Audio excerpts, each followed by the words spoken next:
రాష్ట్రాన్ని ఏకపక్షంగా పాలిస్తున్న కాంగ్రెస్ పార్టీని ఓడించడానికి ఒక ప్రాంతీయ పార్టీ ఉండాలని ఉద్దేశంతో 1982లో కీర్తిశేషులు నందమూరి తారక రామారావు తెలుగుదేశం పార్టీని ఏర్పాటు చేసిన అతి కొద్ది నెలల్లోనే అధికారంలోకి తీసుకొచ్చిన నాయకుడు ఎన్టీఆర్ అని టీడీపీ సీనియర్ నాయకుడు మాజీ రాష్ట్ర కల్లుగీత డైరెక్టర్ కొమరా వెంకట నరసయ్య తెలిపారు. కడప జిల్లా ఒంటిమిట్టలోని వెంకట నరసయ్య స్వగృహం ఎదురుగా తెలుగుదేశం పార్టీ 43వ ఆవిర్భావ దినోత్సవ వేడుకలు ఘనంగా నిర్వహించారు. ఈ సందర్భంగా ముందుగా పార్టీ జెండా ఎగురవేసి అనంతరం కేక్ కట్ చేశారు. ఆ తర్వాత ఆయన మీడియాతో మాట్లాడుతూ రాష్ట్ర అభివృద్ధి ధ్యేయంగా ముఖ్యమంత్రి చంద్రబాబు పరిపాలన సాగిస్తున్నారని పేర్కొన్నారు. వైసీపీ హయాంలో రాష్ట్రాన్ని అప్పులమయం చేశారు. అయినా సూపర్ 6 పథకాలు అమలు చేయడానికి కూటమి ప్రభుత్వం అడుగులు ముందుకు వేస్తుంది. త్వరలోనే తల్లికి వందనం కింద విద్యార్థుల తల్లిదండ్రుల ఖాతాలలో డబ్బులు జమ చేయడానికి ప్రభుత్వం సిద్ధమవుతుందని వెంకట నరసయ్య వెల్లడించడం జరిగింది. ఈ కార్యక్రమంలో మండల పరిధిలోని 13 పంచాయతీల నుండి మాజీ సర్పంచులు, ఎంపీటీసీలు, కార్యకర్తలు పాల్గొన్నారు. అదేవిధంగా మాజీ ఎంపీటీసీ మహిళా నాయకురాలు ఓబినేని సుబ్బమ్మ, మామిళ్ళ ఈశ్వరయ్య, బాలమునయ్య, భోగా శంకరయ్య, కొండమాస్పల్లి శ్రీహరి, పామూరి సుబ్రహ్మణ్యంతో పాటు పలువురు టీడీపీ నాయకులు కూడా పాల్గొన్నారు. మండల వ్యాప్తంగా ప్రతి గ్రామ పంచాయతీ నుంచి వచ్చిన ముఖ్య నాయకులు, కార్యకర్తలకు అందరికీ పేరు పేరున నమస్కారాలు, ధన్యవాదాలు.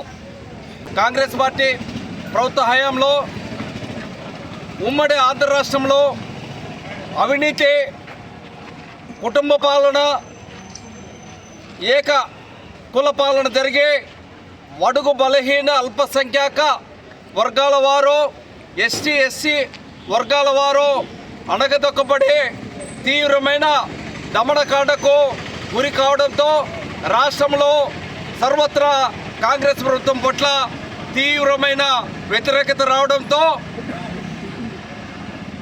ఆంధ్రుల ఆరాధ్య దైవం తెలుగుజాతి పౌరుషాన్ని, ఆత్మగౌరవాన్ని దేశంలోనే కాకుండా విదేశాల్లో విశ్వవ్యాప్తంగా ఒక తెలుగు జాతి ఔన్నత్యాన్ని చాటి చెప్పిన కీర్తిశేషులు మన ప్రియతమ ఆరాధ్య దైవం నందమూరి తారక రామారావు గారు, చంద్రబాబు నాయుడు గారు ఒక్కొక్కటి నెరవేరుస్తూ వస్తున్నారు.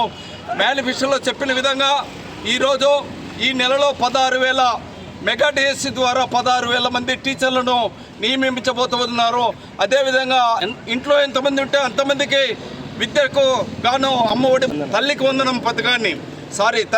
పథకాన్ని ప్రారంభించబోతున్నారు.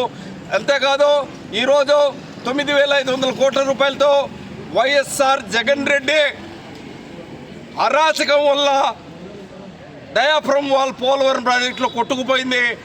ఆ తిరిగి 9,500 కోట్ల రూపాయలతో తిరిగి డయాఫ్రమ్ వాల్ను పోలవరం ప్రాజెక్టులో నిర్మిస్తున్నారు. ఇది ఒక్క చంద్రబాబు నాయుడికే సాధ్యమైంది. ఇకపోతే ఆంధ్ర రాష్ట్రంలో ఉన్న గోదావరి, కృష్ణ, పెన్న తదితర నదులందరినీ అనుసంధానం చేసి 95,000 కోట్ల రూపాయలు ఖర్చు చేసి ఈ రాష్ట్రాన్ని రైతు పరంగా, సాగునీటి పరంగా సుభిక్షంగా ఉంచాలని, లక్షలాది ఎకరాలకు నీరందించాలని చెప్పి చంద్రబాబు నాయుడు గారు ఒక బృహత్తర పథకాన్ని ఈరోజు తీసుకురావడం జరుగుతుంది. ఆ పథకం 2 ఏళ్ళలో పూర్తవుతుంది. దీనికి పూర్తిగా 70% కేంద్ర ప్రభుత్వ నిధులు అందిస్తానని చెప్పడం శుభపరిణామం. రాబోయే రోజుల్లో ఖచ్చితంగా ఈ రాష్ట్రంలో వ్యవసాయ రంగం పూర్తిగా పుంజుకుంటుంది. నదుల అనుసంధానం అనే ఒక కొత్త నూతన రోడ్డుని భారతదేశంలో ప్రప్రథమంగా శ్రీ చంద్రబాబు నాయుడు గారు తేబోతున్నారు. ఆయనకు మనం అందరం రుణపడి ఉండాలా. ఆయన మార్గదర్శకత్వాన్ని మొత్తం రాష్ట్రాలన్నీ, ఇండియాలో అన్ని రాష్ట్రాల ముఖ్యమంత్రులు ఎదురు చూస్తున్నారు. ఏ విధంగా ఈ నదుల అనుసంధానం చేస్తాడని చెప్పి ఇది అందరికీ కూడా రాబోయే రోజుల్లో భారతదేశంలో ఒక కీలకమైన మలుపు, ఒక విప్లవాత్మకమైన చర్య అని చెప్పి నేను తెలియజేస్తున్నాను.